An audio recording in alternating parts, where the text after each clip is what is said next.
पाकिस्तान नागुज़ीर से पाकिस्तान से भागना नागुज़ीर तक। कोई क्यों रहे यहाँ? क्यों रहे यहाँ?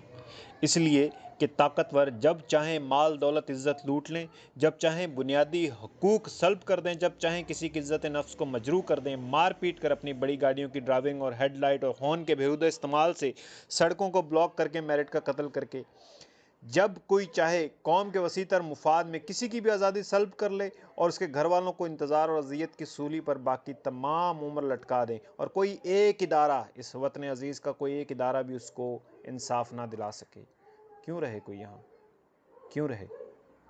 कोई अरबाब इख्तियार, कोई ताकत के ऐवानों में बैठा हुआ, कोई मुल्क की मोहब्बत का दर्स देता हुआ, कोई एक शख्स बता दे किसी ऐसी सरकारी दफ्तर का पता जहां जायज़ काम रिश्वत और बेइज्जत हुए बिना हो सके। कोई एक सरकारी नौकर चपरासी से लेकर ऊपर तक जो बिना